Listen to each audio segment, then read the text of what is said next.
Harriet Jacobs. Born on February 11, 1813, and died on March 7, 1897. Harriet was born to two slaves owned by two separate families, Elijah and Delilah Jacobs. Elijah Jacobs was a carpenter, leaving Harriet, her mother, and brother John to live comfortably in Eden, North Carolina. Harriet wrote, "Though we were all slaves, I was so fondly shielded that I never dreamed I was a piece of merchandise trusted to them, for safekeeping and liable to be demanded of them at any moment," and thus began a long life of slavery and defeat for her.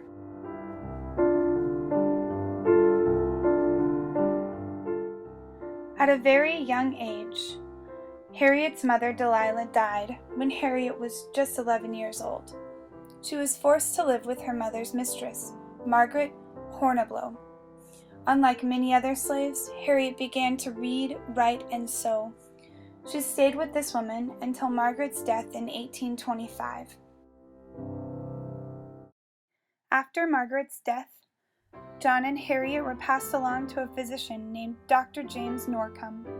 Dr. Norcom would soon be the reason for the rest of Harriet's slavery distress in her famous autobiography, Incidents in the Life of a Slave Girl.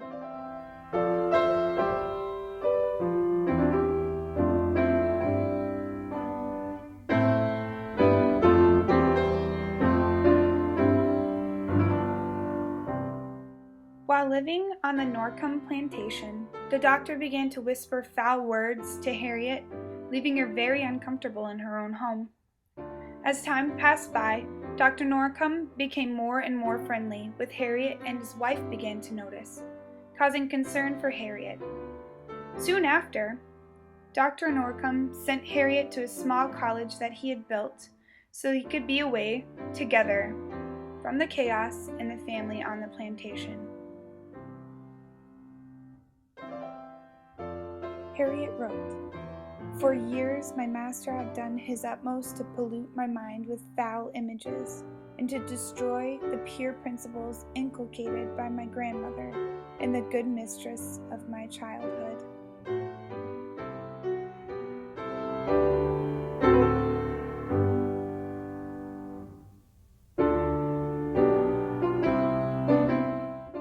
Harriet had tried many ways to escape the doctor, such as asking if she could marry a free black man. When she had asked, Dr. Norcom violently refused, leaving her in the painful hands of the doctor and his violent physical abuse.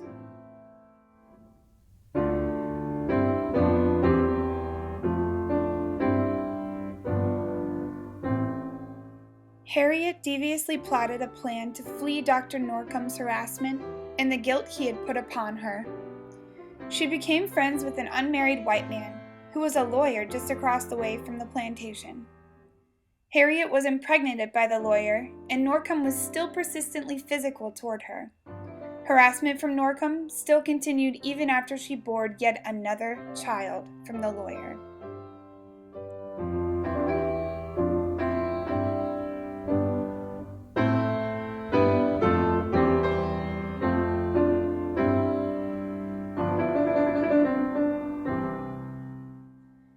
In June of 1835, after 7 years of dealing with the everyday stress from Dr. Norcom, Harriet decided she had more control over her destiny than Dr. Norcom would ever hold, and she had escaped.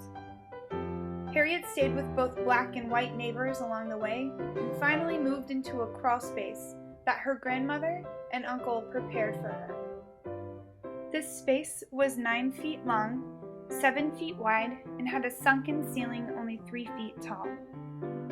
In this crawl space, there were rats, mice, no ventilation, and no sunlight to see. Her children had been purchased by the lawyer and now lived in the same home, which allowed Harriet to watch as they played outside and as they grew in the 7 years that she had lived this way.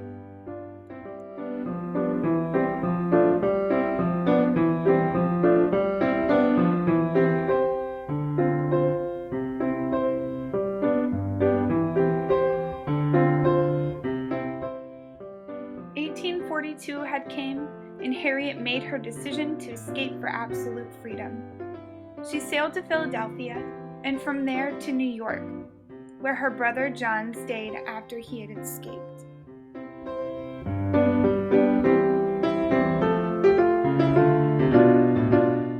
While in New York, she reunited with her daughter, who had been sent there by her father.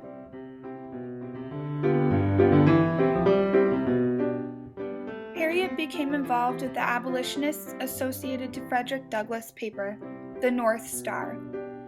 Harriet worked with the anti-slavery movement alongside the North Star within the time period she stayed in New York.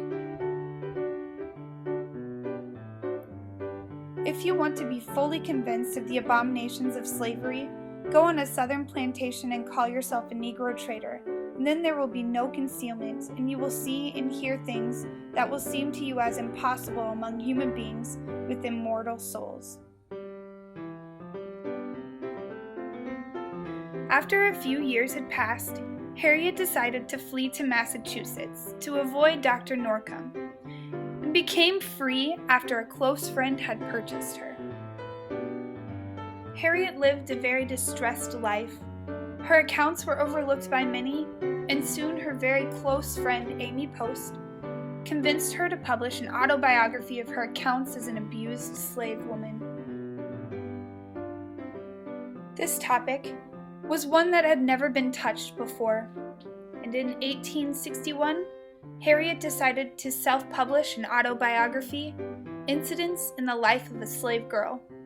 This was the first account of an enslaved woman openly discussing the sexual harassment and abuse endured by women in slavery. This self-published book was an overlooked piece while the civil rights movement was taking place, and found a few years after.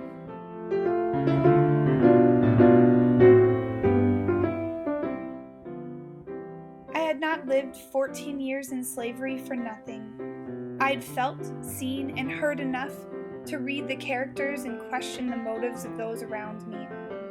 The war of my life had begun, and though one of God's most powerless creatures, I resolved never to be conquered.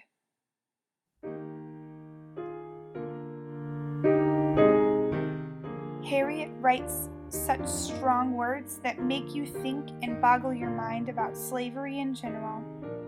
Her words seem to give more sympathy and create a sense of imagery for the reader. She writes, "Pity me and pardon me, O virtuous reader.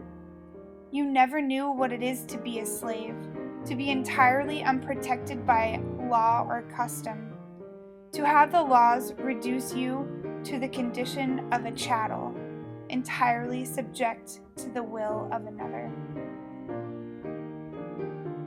Within Harriet's autobiography, she appropriately expands on the topic of sexual harassment inside slavery's walls. This brings a whole new way to look at slavery. Harriet also addresses the hardships of a mother losing her child in the slave trade.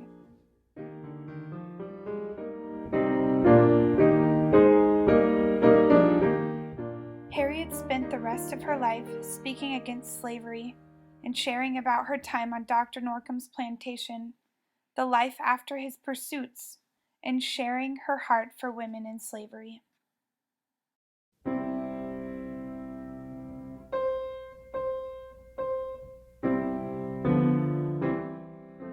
Being able to relate, Harriet's heart ached for her slave mothers.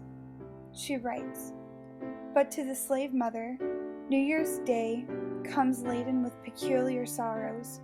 She sits on her cold cabin floor, watching the children who may all be torn from her the next morning, and often does she wish that they might die before that day dawns."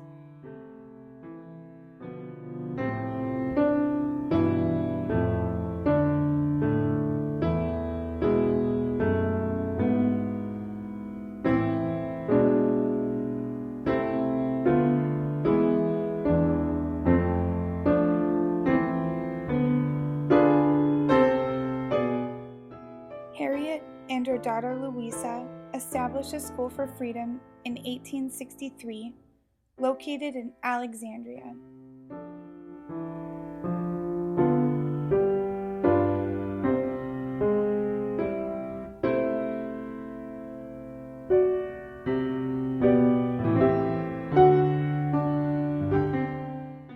Harriet's heart for slavery never left her.